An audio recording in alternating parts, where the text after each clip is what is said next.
तो फिल्म के शुरुआत में हमें एक बच्ची खून से लथपथ दिखाई जाती है। उसके नाक से लगातार खून निकल रहा था और अचानक वही खून वापस नाक में ही जाने लगता है और यहीं से यह कहानी सीधा पीछे की तरफ शिफ्ट कर दिया जाता है ताकि हमें यह दिखाया जा सके कि उस बच्ची के साथ आखिर हुआ क्या था। तो हजारों सालों पहले की बात चल रही है। इस जमीन के नीचे की दुनिया में एक प्यारी सी प्रिंसेस अपने परिवार के साथ खुशी से रहा करती थी। फिर एक दिन उसे जमीन के ऊपर वाले दुनिया के बारे में पता चला, जहाँ धूप हवा होती है और ऊपर की तरफ नीला आसमान होता है जो दिन और रात में अलग अलग तरह के रंग बदलता रहता है। उसके दिल में यह सारी चीजें देखने की चाहत बढ़ जाती है, लेकिन उसे कभी भी ऊपर जाने की इजाजत मिलती ही नहीं। लेकिन जब उसका चाहत हद से ज्यादा बढ़ गया तो उसने फैसला कर लिया कि वो किसी को भी बताए बगैर ऊपर जाएगी और आखिरकार उसने अपने सभी गार्ड्स को धोखा देते हुए उन सीढ़ियों तक पहुंच जाती है जहां से ऊपर जाने का रास्ता था। जैसे ही वो जमीन के करीब पहुंची, सूरज की तेज रोशनी उसकी आंखों से टकरा गई। इस रोशनी को वो बच्ची बर्दाश्त न कर सकी और उसकी आंखें अंधी हो गईं। लेकिन फिर भी वो ऊपर चली गई। ऊपर की दुनिया में जाने की वजह से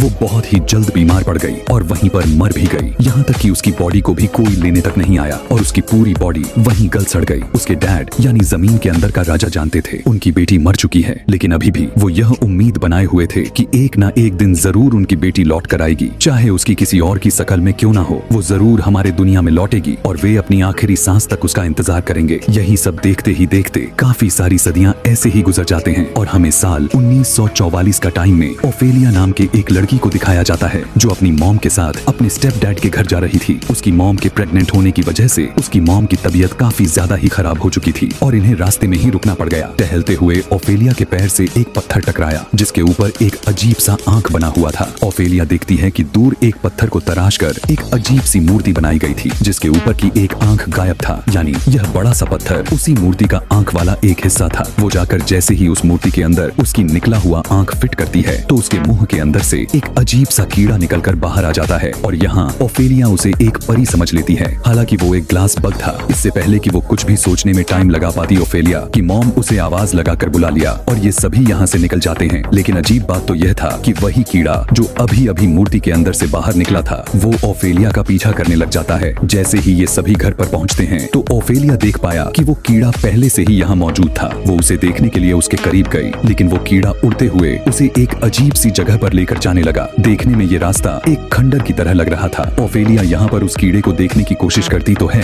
लेकिन अब वो गायब हो चुका था और इससे पहले कि इसी रास्ते में वो और भी आगे बढ़ जाती, यहाँ पर मर्सिडीज नाम की लड़की आकर उसे आगे जाने से रोक लेती है। मर्सिडीज उसे आगे जाने से रोककर बताने लग गई कि यह सब एक भूल भुलैया है और पता नहीं कितनी सदियों से यहाँ है, जो कोई भी इसके अंदर गया वो कभी भी वापस नहीं आया और तुम्हें भी यहाँ बिल्कुल भी नहीं जाना चाहिए। ये लोग जब वापस अपने घर की तरफ जाने लग गए तो हमने देखा कि वो कीड़ा अभी भी उन पर नजर रख रहा था। घर पर हमें ओफेलिया के स्टेप डैड कैप्टन को दिखाया गया जो बहुत ही ज्यादा जालिम है। इस टाइम स्पेन में सिविल वॉर का टाइम चल रहा है और कैप्टन सभी गोरिल्ला ग्रुप्स को मारकर खत्म करना चाहते हैं, जो असल में आम शहरी ही है और अपने हक में लड़ने के लिए वो बागी बने पड़े हैं। रिबेल्स के यानी बागियों के गोरिल्ला ग्रुप को मारने के चक्कर में वो अक्सर शहरियों को भी मार देते हैं, चाहे वो अपनी जान की भीख क्यों न मांगते रहे और यह बताते रहे कि हम रिबेल्स नहीं हैं। और अगर उनका सच कैप्टन के सामने आ जाए कि वो मासूम थे, कैप्टन को फिर भी इसकी कोई परवाह नहीं था। यहाँ पता चलता है कि कैप्टन को ओफेलिया भी पसंद नहीं थी और वो ओफेलिया के मॉम का भी कोई खास ख्याल नहीं रखता था, जबकि वो उस टाइम प्रेग्नेंट भी हैं। इस सब के बावजूद भी वो ओफेलिया के मॉम को धमकी देते हैं कि अगर उनका बेटा पैदा नहीं हुआ तो वो उन्हें घर पर नहीं रहने देंगे। यहीं पर हमें एक ट्विस्ट भी पता चलता है कि मर्सिडीज जो कि एक मेड थी वो भी असल में गोरिल्ला ग्रुप की लीडर की बहन है और यहाँ पर काम वो इसलिए कर रही थी ताकि वो यहाँ की सारी इंफॉर्मेशन गोरिल्ला ग्रुप को देती रहे। यहाँ तक कि उनके डॉक्टर भी गोरिल्ला ग्रुप के साथ ही मिले हुए हैं।